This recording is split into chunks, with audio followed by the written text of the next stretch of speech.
Epictetus mengingatkan kita bahwa hambatan terbesar terhadap pengetahuan bukanlah kebodohan itu sendiri, tetapi keyakinan yang salah bahwa tidak ada lagi yang perlu dipelajari. Jika Anda pernah bertanya-tanya mengapa sebagian orang tampak terjebak, mengulangi kesalahan yang sama, dan menolak perubahan, video ini untuk Anda. Oleh karena itu, kita akan menjelajahi 6 tanda ini. Sebelum Anda menganggap daftar ini hanya kritik belaka, izinkan saya menjelaskan mengapa hal ini penting. Mengenali sifat-sifat ini bukan tentang menghakimi orang lain, tetapi tentang mempromosikan kesadaran diri, pertumbuhan pribadi, dan menghindari kesalahan ini dalam kehidupan kita sendiri. Ini juga tentang membantu orang di sekitar kita yang mungkin tidak menyadari mereka terjebak dalam siklus kebodohan. Bersiaplah untuk perjalanan penemuan diri yang dapat mengubah bagaimana Anda melihat diri sendiri dan dunia di sekitar Anda. Sebelum kita mulai, ingat untuk subscribe ke channel ini dan beri like. Itu sangat membantu kami dan tidak memerlukan biaya apapun dari Anda. Mari kita mulai. Arogansi. Arogansi adalah salah satu sifat paling berbahaya yang dimiliki seseorang. Pada pandangan pertama, mungkin terlihat seperti rasa percaya diri, namun pada kenyataannya, itu seringkali berasal dari ketidakamanan dan rasa diri yang terlalu dibesar-besarkan. Orang yang arogan terus merasa perlu membuktikan bahwa mereka lebih unggul, bahkan hingga merendahkan atau mengabaikan ide dan kontribusi orang lain. Ini jelas bukan rasa percaya diri yang sejati, melainkan mekanisme pertahanan untuk menghindari rasa rentan atau dipertanyakan. Meskipun tampak percaya diri, arogansi mereka bertindak sebagai perisai yang menghalangi peluang untuk belajar yang sesungguhnya. Perilaku ini menciptakan rasa keyakinan palsu yang membuat mereka percaya mereka sudah memiliki semua jawaban, sehingga mereka menutup diri dari pandangan alternatif dan tetap terjebak dalam perspektif yang sempit.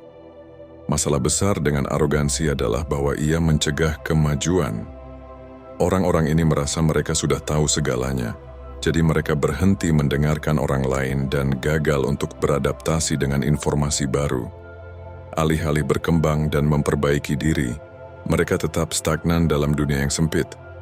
Lebih buruk lagi, mereka bisa membuat keputusan yang buruk karena rasa percaya diri yang berlebihan menutup mata mereka terhadap kemungkinan lain, menyebabkan mereka mengabaikan saran dan masukan. Berapa kali Anda menemui seseorang yang begitu yakin dengan pandangan mereka, hingga menolak untuk mempertimbangkan pendapat lain? Ini sangat mudah terjadi, terutama saat kita takut salah atau terlihat lemah di depan orang lain. Mungkin kita tidak ingin mengakui bahwa kita tidak memiliki semua jawaban, atau bahwa orang lain mungkin memiliki pendekatan yang lebih baik. Dalam dunia yang dinamis ini, terbuka terhadap ide-ide baru adalah hal yang penting. Hal ini memungkinkan kita untuk menavigasi kompleksitas hidup dengan fleksibilitas, berkembang di masa perubahan, dan belajar dari berbagai pengalaman. Arogansi, di sisi lain, membuat kita terisolasi, membangun tembok yang menghalangi kita untuk terhubung dengan orang lain, belajar, dan berkembang.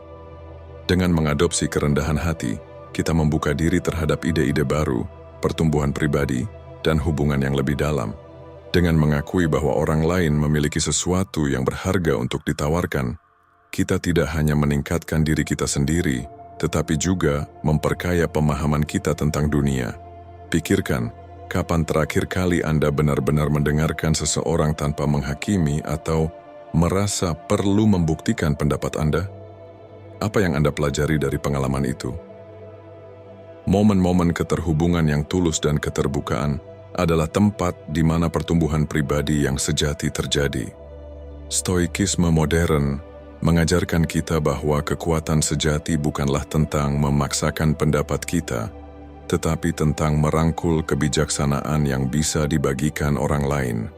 Ini berarti mengakui bahwa kita adalah bagian dari sesuatu yang lebih besar, dan ide serta pengalaman orang lain dapat membantu kita menjadi lebih baik dan lebih utuh. Kurangnya empati. Salah satu tanda paling mencolok dari kebodohan adalah kurangnya empati. Sifat ini menunjukkan ketidakmampuan untuk benar-benar menempatkan diri di posisi orang lain dan memahami emosi mereka, menciptakan hambatan yang menghalangi hubungan sejati.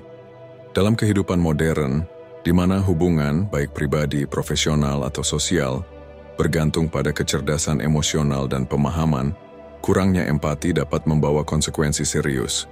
Orang yang tidak memiliki empati seringkali tidak dapat melihat dunia dari sudut pandang orang lain, yang mengarah pada interaksi yang dangkal dan tidak memiliki kedalaman serta otentisitas dalam hubungan.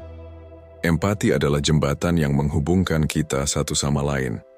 Tanpa itu, kita kesulitan untuk berkomunikasi secara efektif, memberikan dukungan di saat sulit, atau merespon dengan tepat terhadap isyarat emosional orang lain. Empati bukan hanya sekadar merasa kasihan atau iba, melainkan tentang memahami rasa sakit, kebahagiaan, dan perjuangan orang lain dari sudut pandang mereka sendiri. Seseorang yang kekurangan empati bisa tanpa sengaja menyakiti orang lain karena mereka gagal menyadari beban emosional dari apa yang mereka katakan atau lakukan.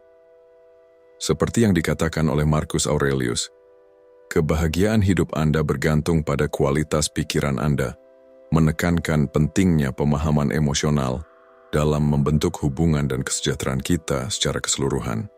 Empati adalah dasar untuk membangun ikatan yang kuat dan sehat karena memungkinkan kita untuk mengenali kebutuhan orang lain, mengakui perasaan mereka, dan bertindak dengan kebaikan. Di tempat kerja, ini dapat mengarah pada kolaborasi yang lebih efektif, interaksi yang lebih lancar, dan lingkungan yang lebih positif. Jika Anda melihat kurangnya empati dalam diri Anda, ambil langkah pertama menuju perubahan dengan benar-benar mendengarkan orang lain tanpa menghakimi, mencoba melihat dunia dari mata mereka, dan merespons dengan cara yang menunjukkan bahwa Anda memahami perasaan mereka. Tindakan sederhana untuk menempatkan diri Anda di posisi orang lain dapat membawa perubahan mendalam dalam cara Anda berhubungan dengan orang lain. Pikiran tertutup. Pikiran tertutup beroperasi seperti benteng kebodohan yang dibangun bata demi bata sepanjang waktu. Setiap lapisan ditambahkan oleh ketakutan, kesombongan, dan penolakan untuk menerima perubahan. Ini adalah hambatan mental yang menghalangi kemajuan, seringkali menyebabkan orang yang memilikinya menolak ide baru, pandangan yang berbeda, atau cara berpikir lain. Orang-orang ini tetap terperangkap oleh batasan sempit dari apa yang sudah mereka ketahui dan alami, membutakan diri mereka terhadap peluang besar untuk pertumbuhan dan pengembangan diri yang terletak di luar pandangan dunia terbatas mereka. Penolakan terhadap perubahan, meskipun tampak melindungi, seringkali didorong oleh rasa takut yang mendalam akan kesalahan atau kehilangan kendali terhadap lingkungan mereka. Pada kenyataannya, ketakutan ini justru membuat mereka terjebak di tempat, membangun tembok di sekitar diri mereka sendiri yang menciptakan rasa aman palsu, sementara pada saat yang sama menghalangi mereka untuk berkembang atau memperluas pemahaman mereka. Pikiran tertutup mungkin tampak percaya diri di permukaan, namun di dalamnya sangat rapuh, hanya ada untuk melindungi mereka dari ketidakpastian dan yang tidak diketahui. Stoikisme, dengan fokus pada adaptasi dan ketahanan, mengajarkan kita bahwa kebijaksanaan sejati bukanlah tentang selalu benar, tetapi tentang belajar dari kesalahan, beradaptasi dengan tantangan, dan berkembang. Seperti yang dikatakan Epictetus, kita memiliki 2 telinga dan 1 mulut, agar kita bisa mendengarkan 2 kali lebih banyak daripada berbicara. Ini mengingatkan kita bahwa kebijaksanaan tidak terletak pada bertahan pada ide kita sendiri, tetapi dalam mendengarkan dan memahami dunia di sekitar kita. Jika Anda melihat tanda-tanda pikiran tertutup dalam diri Anda, saatnya untuk mempertimbangkan pendekatan Anda, melepaskan kebutuhan untuk selalu benar, dan menumbuhkan rasa ingin tahu. Dengan membuka hati terhadap hal yang tidak diketahui, Anda tidak hanya memperdalam pemahaman Anda, tetapi juga mendorong pertumbuhan dan kemajuan di sekitar Anda. Selalu menyalahkan orang lain. Salah satu rintangan terbesar bagi pertumbuhan pribadi adalah kebiasaan untuk selalu menyalahkan orang lain atas tantangan yang kita hadapi dalam hidup. Kita semua pernah bertemu dengan orang-orang yang ketika dihadapkan pada kegagalan atau kesalahan, segera menyalahkan faktor eksternal atau orang lain, bukannya mengakui bagian mereka dalam situasi tersebut. Perilaku ini berfungsi sebagai mekanisme pertahanan, karena lebih mudah untuk menunjuk jari daripada menjalani proses refleksi diri yang tidak nyaman, namun diperlukan untuk pengembangan pribadi. Menyalahkan orang lain mungkin tampak seperti pelarian sementara dari masalah, namun sebenarnya itu tidak menyelesaikan apapun. Sebenarnya, ini hanya membuat kita terhalang dari mengatasi penyebab utama masalah dan membuat kita terjebak dalam siklus yang sama. Anda mungkin telah menyaksikan bagaimana kecenderungan untuk menyalahkan orang lain ini memengaruhi hubungan, membangun tembok ketidakpercayaan dan kebencian. Ketika orang melihat bahwa Anda selalu menyalahkan orang lain atas kegagalan Anda, mereka mulai meragukan keandalan dan kedewasaan Anda. Sekarang, mari kita bandingkan perilaku ini dengan orang-orang bijaksana yang menerima tanggung jawab atas hidup mereka. Mereka memahami bahwa mengakui kesalahan tidak berarti menikmati kritik atau merasa buruk tentang diri sendiri, melainkan menyadari bahwa menerima tanggung jawab adalah langkah pertama menuju pertumbuhan pribadi yang sangat penting untuk kedewasaan emosional dan pengembangan diri. Ketika Anda menerima tanggung jawab atas tindakan Anda membuka ruang untuk menganalisis apa yang salah dan belajar darinya. Ini memungkinkan Anda untuk memperbaiki diri menjadi lebih kuat dan berkembang lebih bijaksana. Ini bukan hal yang mudah, tetapi dengan memilih untuk menghadapinya, kita tidak hanya mengakui kesalahan, tetapi juga secara aktif mencari jalan untuk memperbaiki diri. Pikirkan tentang cerita seorang manajer bernama Mark yang bekerja di sebuah startup teknologi. Suatu hari, proyek yang dia pimpin gagal total. Timnya frustasi dan tekanan semakin meningkat. Mark bisa saja menyalahkan tim pemasaran atas eksekusi yang buruk, klien karena ekspektasi yang tidak realistis, atau masalah komunikasi antar departemen. Namun dia memilih untuk mundur sejenak dan bertanya pada dirinya sendiri, apa yang bisa saya lakukan dengan lebih baik? Dia menerima tanggung jawab atas bagian kegagalannya, meskipun itu tidak mudah untuk diakui dan keputusan tersebut mengubah segalanya. Timnya lebih menghargainya karena kejujurannya dan kerentanannya. Dengan menunjukkan kesiapan untuk menghadapi kesalahannya sendiri, Mark menciptakan atmosfer pertumbuhan dan akuntabilitas di perusahaan. Dengan tidak menyalahkan orang lain, ia memperoleh kepercayaan dan kredibilitas, dan rekan-rekannya mengikuti teladannya. Jika Anda cenderung menyalahkan faktor eksternal ketika sesuatu berjalan salah, ambillah langkah pertama menuju perubahan dengan benar-benar merenungkan bagaimana tindakan atau keputusan Anda mungkin memengaruhi hasilnya. Ini adalah pertanyaan yang sulit, tetapi penting untuk pertumbuhan Anda. Dalam filosofi Stoik, fokusnya bukan pada menghindari atau memindahkan kesalahan, tetapi pada menerima tanggung jawab penuh atas tindakan kita, baik atau buruk, dan menggunakannya sebagai batu loncatan untuk menjadi lebih baik. Takut akan perubahan. Ketakutan terhadap perubahan adalah kekuatan yang membuat banyak orang terjebak dalam zona nyaman mereka, meskipun zona tersebut sudah tidak memberikan manfaat lagi. Ketakutan ini muncul sebagai penolakan untuk mencoba hal-hal baru atau keluar dari rutinitas yang sudah dikenali, meskipun rutinitas tersebut sudah kehilangan kegunaannya. Biasanya ketakutan ini dipicu oleh rasa tidak aman yang kuat atau keyakinan bahwa perubahan selalu berbahaya atau mengguncang. Ketakutan ini meyakinkan kita bahwa tetap dengan keadaan yang ada adalah lebih aman daripada menghadapi yang tidak diketahui. Padahal, kenyataannya, mereka kehilangan kesempatan untuk berkembang. Namun kenyataannya, hidup selalu bergerak, dan menahan diri terhadap perubahan adalah seperti berenang melawan arus yang kuat. Seiring waktu, menahan perubahan akan membawa stagnasi, di mana tidak ada kemajuan atau perkembangan. Seperti yang dikatakan filsuf Yunani Heraklitus, satu-satunya hal yang konstan dalam hidup adalah perubahan.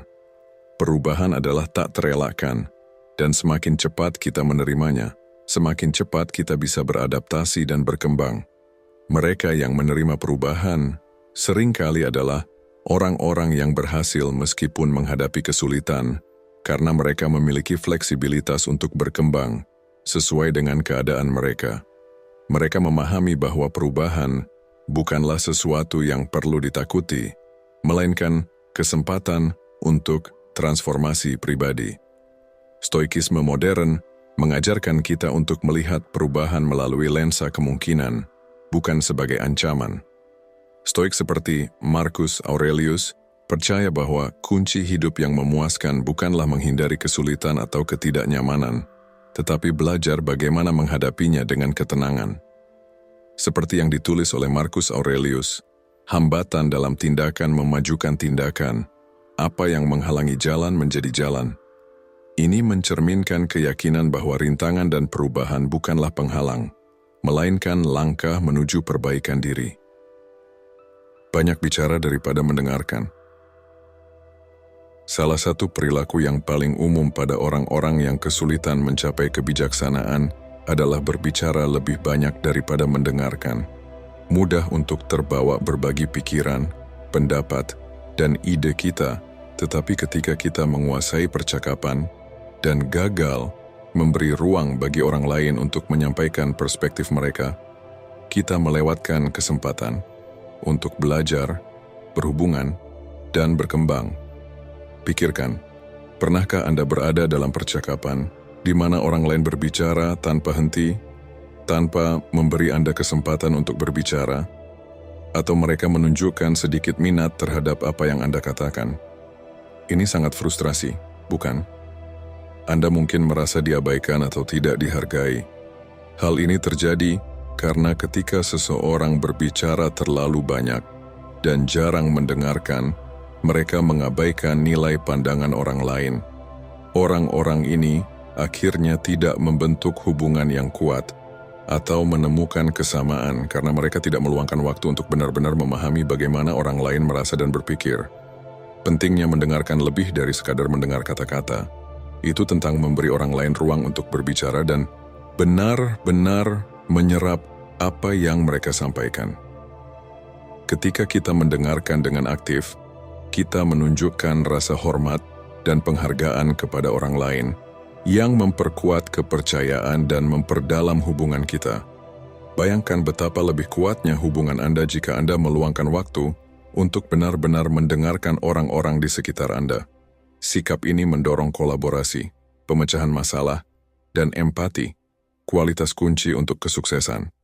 Filosofi Stoik menekankan bahwa kebijaksanaan sejati tidak terletak pada berapa banyak kata yang kita ucapkan, tetapi pada kemampuan kita untuk belajar, memahami, dan berkembang dari apa yang dibagikan orang lain. Sebagaimana yang sering dipikirkan oleh Marcus Aurelius, orang bijak bukanlah mereka yang paling banyak berbicara, tetapi mereka yang benar-benar berusaha memahami dunia melalui perspektif yang berbeda. Semoga video ini memberi Anda wawasan yang berharga dan mendorong Anda untuk merenung sejenak tentang diri sendiri. Mengidentifikasi tanda-tanda kebodohan ini dalam diri kita bukanlah untuk menghakimi orang lain, tetapi untuk meningkatkan kesadaran diri dan membantu kita tumbuh menjadi pribadi yang lebih baik. Perubahan dimulai dari dalam diri kita, dan dengan melatih kebijaksanaan serta kualitas yang telah kita bahas, kita bisa mencapai kehidupan yang lebih bermakna dan penuh pertumbuhan. Jangan lupa untuk meninggalkan komentar di bawah dengan kata-kata, "Saya memilih kebijaksanaan," untuk menunjukkan bahwa Anda siap untuk mengadopsi pelajaran berharga ini. Jika Anda merasa video ini bermanfaat, silakan beri like dan subscribe untuk lebih banyak konten seperti ini. Terima kasih sudah menonton dan sampai jumpa di video berikutnya. Semoga Anda terus tumbuh dan berkembang menuju versi terbaik dari diri Anda. Ingat, perjalanan menuju kebijaksanaan adalah sebuah proses yang tak pernah berakhir. Sampai jumpa dan tetap semangat.